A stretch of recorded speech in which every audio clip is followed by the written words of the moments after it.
लाडकी बहीण योजना, नवीन नियम, नवीन बदल. लाडक्या बहिणींना 6वा हप्ता मिळणार नाही, याबद्दल आजची सर्वात मोठी अपडेट आपण पाहणार आहोत. तुम्हाला कोणतं काम करायचं आहे जेणेकरून तुम्हाला 6वा हप्ता, जो 2100 रुपयाचा हप्ता आहे, तो मिळालाच पाहिजे. यासाठी हा महत्त्वाचा व्हिडिओ आहे. मुख्यमंत्री माझी लाडकी बहीण योजनाविषयी.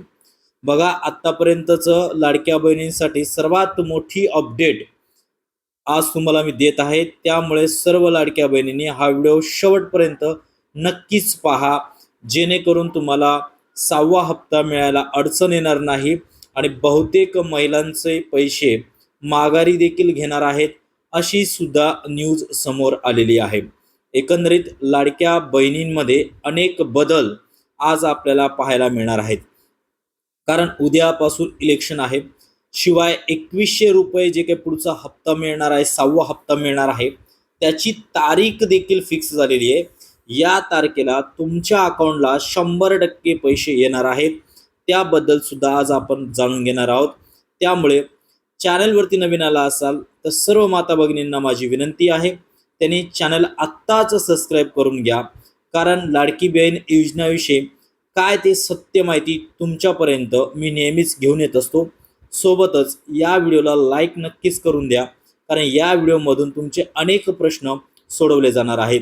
आणि महिलांचं जो काही टेन्शन वाढलेलं आहे, पैसे रिटर्न जाण्याचं किंवा 6वा हप्ता न मिळणार आहे, त्याबद्दल सुद्धा तुम्हाला सर्व काही माहिती आजच्या व्हिडिओच्या माध्यमातून भेटत राहणार आहे.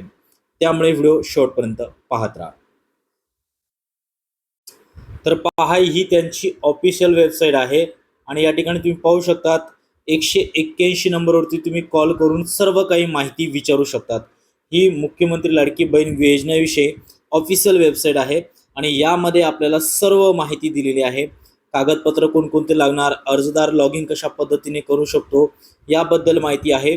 आतापर्यंत फॉर्म किती आलेले आहेत, किती मंजूर झालेले आहेत आणि ही ऑफिशियल वेबसाईट आहे. यामध्ये तुम्हाला सर्व माहिती मिळणार आहे. तर बघा, या ठिकाणी पाहू शकतो आपण कोणाला पैसे मिळले जात आहे. दर महिन्याला 1500 रुपये लाडक्या बहिणींना वगैरे मिळत आहेत. या सर्व माहिती तुम्हाला या ऑफिशियल वेबसाईटला मिळणार आहे. आणि मी तुम्हाला सांगत होतो की मी जे काही माहिती देणार आहे तुम्हाला मी ऑफिशियल वेबसाईटवरती काय आहे त्याच्यावरतीच तुम्हाला मी माहिती देणार आहे. ठीक आहे. आता मुख्यमंत्री लाडकी बहीण योजना संपूर्ण महाराष्ट्रामध्ये, आता उद्या विधानसभेचं निवडणूक सुद्धा आहे आणि या निवडणुकीमध्ये एकंदरीत आपल्याला सांगण्यात आलेलं आहे की लाडक्या बहिणींना 1500 रुपये प्रति महिना आतापर्यंत मिळणार होतं. परंतु आता लाडक्या बहिणींसाठी एकनाथ शिंदे साहेबांनी सांगितलं आहे की पुढचे जो 6वा हप्ता आहे, हा हप्ता एकंदरीत 2100 रुपयाचा असणार आहे. म्हणजे आता लाडक्या बहिणींना 1500 रुपये न मिळता, म्हणजे वर्षाला 18,000 रुपये मिळणार होते, परंतु आता वर्षाला महिलांना कमीत कमी 25,000 रुपये वर्षाला मिळणार आहेत. अशी ही लाडकी बहीण योजना आहे. संपूर्ण महाराष्ट्रामध्ये या लाडक्या बहीण योजनेची चर्चा आहे. कारण आता आपण बघतोय संपूर्ण इलेक्शनामध्ये, संपूर्ण जेव्हा जेव्हा मुख्यमंत्री साहेबांचे भाषण झाले त्या ठिकाणी त्यांनी एकच माहिती दिली आणि महत्त्वाचा आणि चर्चेचा विषय ठरला, तो म्हणजे मुख्यमंत्री लाडकी बहीण योजना. संपूर्ण भारतामध्ये देखील या योजनेचा चर्चा चालू आहे आणि ज्या पद्धतीने मुख्यमंत्र्यांची साहेबांनी जी काही कल्पना मांडली, त्या कल्पनेला संपूर्ण भारतातून प्रतिसाद आपल्याला मिळताना दिसतोय. आणि हीच लाडकी बहीण योजना आज गेम चेंजर योजना ठरलेली आहे. आणि या लाडकी बहीण योजनेचे 2100 रुपये आता मिळणार आहे. याच धर्तीवरती महाविकास आघाडीने सुद्धा महालक्ष्मी योजनातर्फे महिलांना 3000 रुपये देण्याची घोषणा केलेली आहे. परंतु हे प्रॅक्टिकली देत आहेत म्हणून लोकांचा विश्वास सुद्धा एकनाथ शिंदे साहेब यांच्यावरती आहे.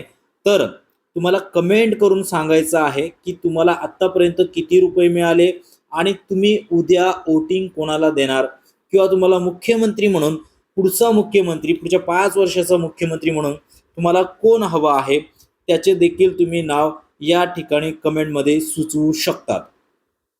तर आजचा जो काही महत्त्वाचा विषय आहे की नेमका पैसे कुणाला मिळणार नाहीये, तर त्यांची देखील यादी आपल्या समोर आता आलेली आहे आणि या यादीनुसार आपण संपूर्ण माहिती घेत आहोत. बघा, पहिली अट काय आहे, ज्या कुटुंबांचे एकत्रित वार्षिक उत्पन्न हे 2.5 लाखांपेक्षा अधिक आहे अशा महिलांना ही योजनेचा लाभ घेता येणार नाही. जर तुम्ही 2.5 लाखापेक्षा तुमचं वार्षिक उत्पन्न असेल कुटुंबाचा, तर तुम्हाला ही या योजनेचा लाभ घेता येणार नाही. तुमच्यावरती कारवाई देखील होऊ शकते.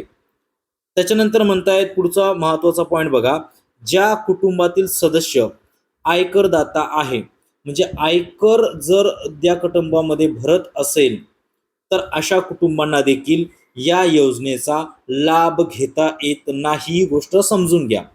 तिसरा नियम काय म्हणतो बघा, ज्यांच्या कुटुंबातील सदस्य नियमित किंवा कायम कर्मचारी म्हणून सरकारी विभाग, उपक्रम, मंडळ, भारत सरकार किंवा राज्य सरकारच्या स्थानिक संस्थेमध्ये कार्यरत आहेत किंवा सेवानिवृत्तीनंतर निवृत्ती वेतन घेत आहेत, तथापि 2.5 लाखांपर्यंत उत्पन्न असलेले बाह्य यंत्रणाद्वारे कार्यरत असणारे कर्मचारी, स्वयंसेवी कामगार आणि कंत्राटी कर्मचारी पात्र ठरतील. म्हणजे या व्यक्ती जे आहेत ते पात्र ठरू शकतात. हे आपल्याला महत्वाचं त्यांनी म्हटलेलं आहे.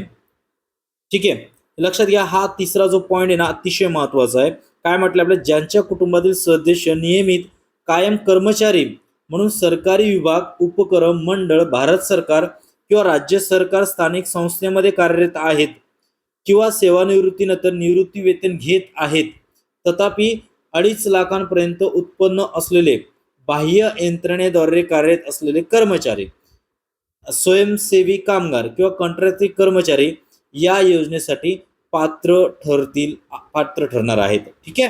त्याच्यानंतर बघा, चौथा पॉईंट महत्वाचा आहे ते बघा, सदर लाभार्थी महिला शासनाच्या इतर विभागामार्फत राबवण्यात येणाऱ्या आर्थिक योजनेद्वारे दरमहा 1500 किंवा त्यापेक्षा जास्त रकमेचा लाभ घेत असेल, तर अशा महिला देखील अपात्र ठरणार आहेत. लक्षात घ्या. हे जे तिसरा पॉईंट आहे, यांच्यामध्ये जे पण कर्मचारी आहेत ते सर्व या योजनेमध्ये बसू शकतात. कंत्राटी कर्मचारी पात्र ठरू शकतात, परंतु ज्या लाभार्थी महिला शासनाच्या इतर विभागामार्फत राबवलेल्या आर्थिक योजनेद्वारे, म्हणजे कोणती आर्थिक योजना असेल, मग ते इंदिरा गांधी योजना असेल किंवा राजीव गांधी योजना असेल, या योजनेद्वारे जर तुम्हाला 1500 किंवा त्यापेक्षा जर जास्त पैसे मिळत असतील, तर तुम्ही या योजनेसाठी अपात्र आहेत. ही गोष्ट लक्षात ठेवा. तिसरा पॉईंट पात्रतेसाठी आहे आणि चौथा पॉईंट अपात्रतेसाठी आहे, ही गोष्ट लक्षात घ्या.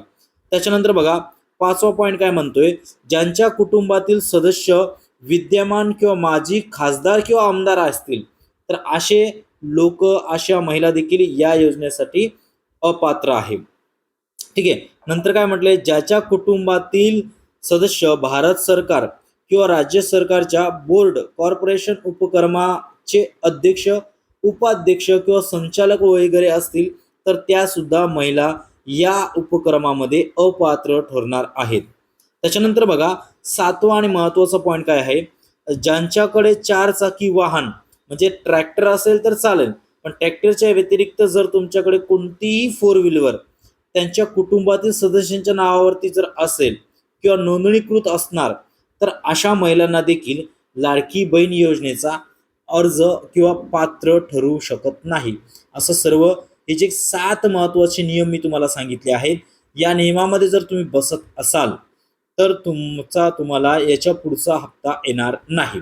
चला, आता अतिशय महत्वाच्या प्रश्नांचं उत्तर मी तुम्हाला देणार आहे. ते म्हणजे आता 6वा हप्ता जो आहे, आणि 6वा हप्ता जवळपास 2100 रुपयाचा हप्ता आहे.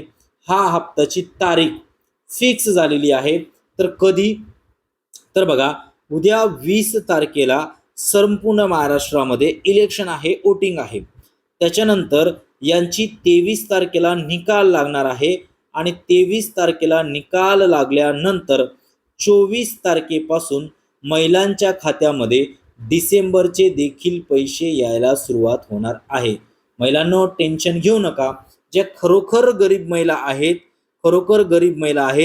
त्यांना हे पैसे मिळणार आहेत. याच्या व्यतिरिक्त काही व्हिडिओजमध्ये तुम्हाला सांगितले असतील की टी व्ही, फ्रीज असं काही तुमच्या घरामध्ये असतील तर तुम्हाला या योजनेचा लाभ घेता येणार नाही. ते पूर्णतः चुकीचं आहे. तुम्हाला फक्त वार्षिक उत्पन्न तुमचं 2.5 लाखापेक्षा कमी पाहिजे, हा महत्त्वाची अट आहे. आणि सरकारी कर्मचारीमध्ये तुमचं सदस्यातलं कोणताही व्यक्ती नसला पाहिजे, ही महत्त्वाची अट आहे. तुमच्याकडे टी व्ही, फ्रीज, कूलर वगैरे काही असेल तरी तुम्हाला काही प्रॉब्लेम नाही आहे. तुम्ही या योजनेचा लाभ घेऊ शकतात. आय होप सर्व महिलांना माझा व्हिडिओ आवडले असेल तर नक्कीच आपल्या महिलांमध्ये शेअर करा. चला तर महिलांनो, आता आपण पुढच्या व्हिडिओमध्ये भेटूया. तोपर्यंत सर्व महिलांना माझा नमस्कार. आणि महत्त्वाचं म्हणजे उद्या तुमच्या लाडक्या भावांना नक्कीच वोट करायचं आहे. एवढे बोलून या ठिकाणी आपण आता थांबणार आहोत.